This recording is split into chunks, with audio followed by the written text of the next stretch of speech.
Manchester City definitely were the better team in this one, as you can see by the stats, a 3-0 win for the home team. Let's welcome in our Frank Leboeuf now. Frank, I'm going to start with you on this one. Where do you want to start with this? I want to start about, because everybody's going to say, Erling Haaland was the man of the match and he was exceptional. That's true. But for me, there is a game changer in that team, and that's Doku today. Doku today gave 2 assists, and on the first goal, he took on 2 players, and he was exceptional in the first half, especially where you could feel that every time he got the ball, he was going forward vertically, trying to take on players and trying to make the difference with his pace, with his skills, and it's how he unbalanced Manchester United. Manchester United started well, very well the game. The first 10 minutes, they were better than City, and then entered Doku. And for me, he was a game changer. That's a good game for Manchester City. They had to win that game. It became easier because I think Manchester United, even if they had good times, they made so many mistakes in the third goal. I mean, guys were laughing about it. That's really a joke, but it was good for City to make a statement today, to show that he is still fighting for a better situation, better position in the table. Yeah, big statement there from Manchester City, doing what they needed to do. And I appreciate Frank trying to make it about Doku, but surely we have to talk about the big man, Erling Haaland. It was interesting, too, because after the game, Pep Guardiola said So you don't care about what I say? We care about what you say, but we want to talk about the big man up front. Kind of. He just scored an absolute... How many goals did he score on international duty recently for Norway? And now he's back scoring for Manchester City, something that he told me he wanted to do again this season. And Pep Guardiola, interestingly, after the game said, Stevie, that he feels like the way he's going right now, he looks in better form than he was in the season when they won the treble. It's a bit of a stretch. Whoa there, Nelly. That's a bit of a stretch. Pep Guardiola said it. As good as he was, I'm not quite sure I'd go that way. He wasn't saying that when he hit the post, when he should have scored. Listen, with Man City having Erling Haaland up top, they're always going to have a chance to win games. Because this guy, when he gets opportunities, 9 times out of 10, the ball's in the back of the net. It's actually when he doesn't score when he's through that you're actually scratching your head thinking, how did he miss? And he's going to be so important because this Man City side, as easy as it was today, weren't particularly great in my opinion. I mean, the middle of the park, other than Foden, I thought Reinders and I thought Rodri, the amount of times, particularly in the first half, they gave the ball away was... I've never seen Rodri giving the ball away so much. And in the second half, it was just too easy. So it's a great win. I mean, you win a derby 3-0, you should be cock-a-hoop. But if you're Pep, you can still see there's a lot of things to do. You should be what? You should be what, you just said? Cock-a-hoop. All right. Cock-a-hoop? Cock-a-hoop. Oh, cock-a-hoop. Cock-a-hoop. Right. Yeah. I learn something every day. But if you're Pep, you can still see there's a lot of things you still have to sort out. Now, one of them you've sorted with Donnarumma. He was called upon once and he made a fantastic save. They maybe could have changed the game. Probably not, because it was that easy. But I'm saying that about City, but that just tells you how bad Man United are, by the way. Because the second half, they were just a shambles. I mean, a complete shambles. No shape, no desire, no... I mean, this is the Manchester derby. And there was just a lack of heart, to be quite frank. People were running around, but there was no togetherness. They never got amongst each other and encouraged each other to chase and close people down and win challenges. It was just way too easy for Manchester City. So, listen, City wins pretty comfortably. They got a lot of work to do. Manchester United, on the other hand, I don't know how things change. I'll get to Manchester United in a second, but let me just go back to Erling Haaland. We were talking about yesterday, previewing this match, which seemingly we have done over the last 5 days. You said. And in previewing the match, we talk about the importance of Erling Haaland when he's calling out himself and his teammates and saying, hey, we got to get our backsides going. Yeah. And I was saying then, all right, yeah, it's important for the team to do so, but it's important for you to do it as well and carry the momentum from the midweek in scoring the bunch of goals that he did against Moldova. Well, let's go ahead and do that against Manchester United because your team actually needs you to be that productive. And there I say, while I appreciate the goal scored by Erling Haaland, I actually think that his best contribution or most significant contribution was in the beginning of the second half where he made 4 clearances in a row in his own box. Now, you may say, well, that's ridiculous.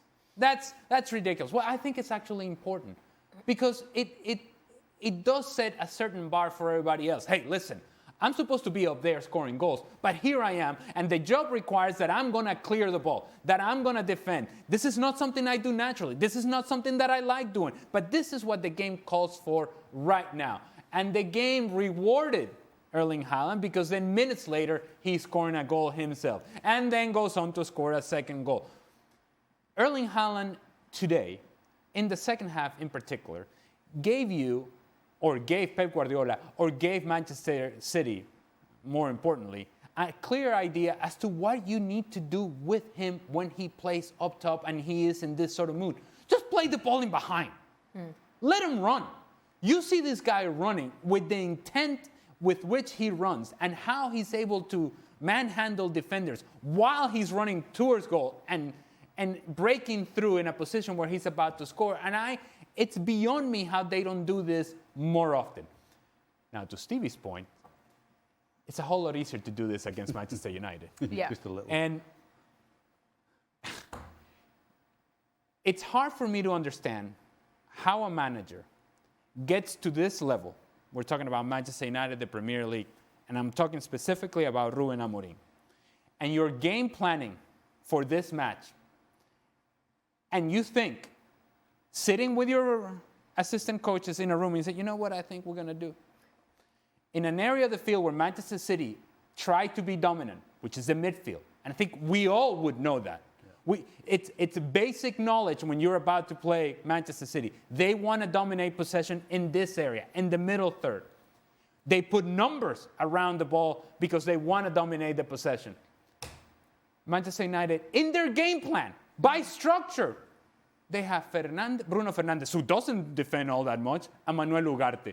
So just in the structure of the team already, if you're Manchester United, you're already down 2v4, 2v5 in the midfield, all the time.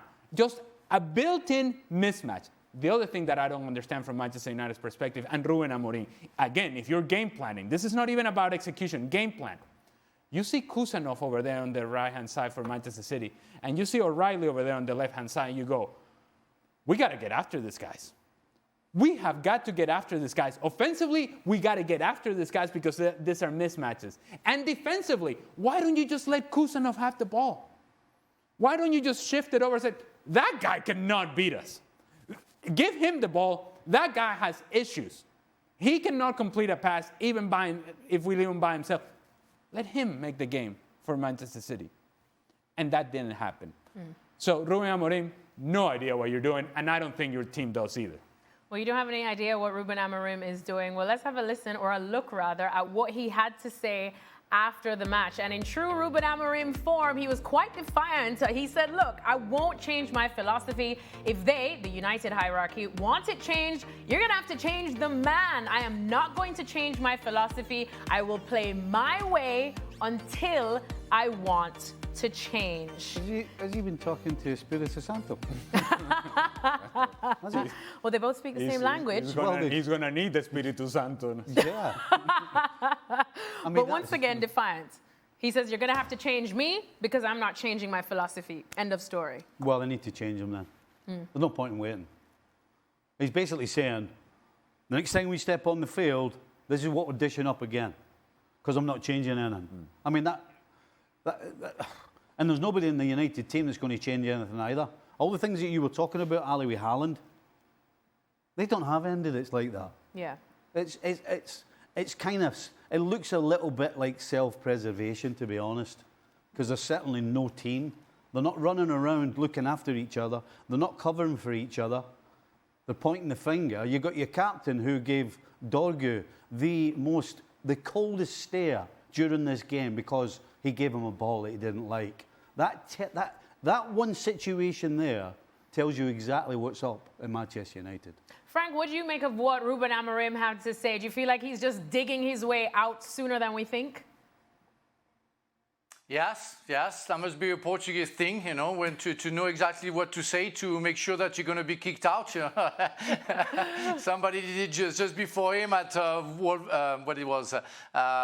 Nottingham. That's insane because I don't even know his philosophy.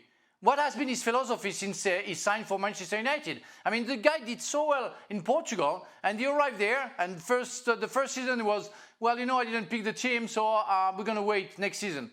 And we just started the season and say, I'm not going to change anything. So what is your philosophy? Doing nothing? Well, that's not a philosophy. That's being lazy. So you have to try to do something. I mean, today, he put Šeško at front.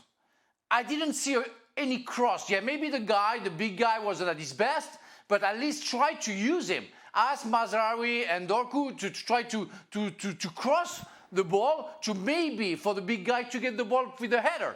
We didn't see one good cross. There was one cross from Bomme, and Donnarumma made a great save, but for Šeško, nothing. So I don't know what the philosophy is because I don't know what the tactic is. And the philosophy is maybe a spirit. We all know that there isn't any spirit. It's individuals plus individual, but not a team spirit. So I don't understand what he meant. Ale, I did want to go to you on Šeško because, of course, that's your area of the pitch. Or do you kind of take into account what Frank just said? Look, he wasn't even getting any help either. Yeah. I didn't even know he was on the field, to be honest with you. I mean, he's out there. He kind of running around, but not really having any sort of impact. And while I agree that he did not get service, I would also say that the times in which there was hold-up play required from Šeško, he didn't exactly prove to be the strongest guy. It's almost as if I'm not up for this fight. And Manchester United, in order to get results, they're going to have to win the fight every once in a while because they're not going to outplay teams. They just don't have it in them. And so you're trying to figure out how this team goes about getting results, and they're going to have to win a fight. Do they have fighters on the field? To the point that you just mentioned there, Bruno Fernandes. Look, I have no affiliation with Manchester United, nor do I have an affiliation with Dorgu, nor do I care whether Dorgu plays or not. But the moment that he gave that look, I'm watching the game, and as a former professional, I was yelling at Bruno Fernandes. Yeah. Because you know exactly where that's coming from and that he does it to the young guy. But he wouldn't do it to Maguire. Right? So he picks and chooses who is the guy that I'm going to get after. Because you know that there's not going to be a reaction from Dorgu. That is not the example that you need from a captain. As for the philosophy, this whole idea of managers saying that they have a philosophy, I tell you a philosophy that everybody understands. Winning. Winning. In the end, when it comes down to it, when you get to the nitty-gritty, to the very smallest detail, the thing that keeps the job for managers is winning.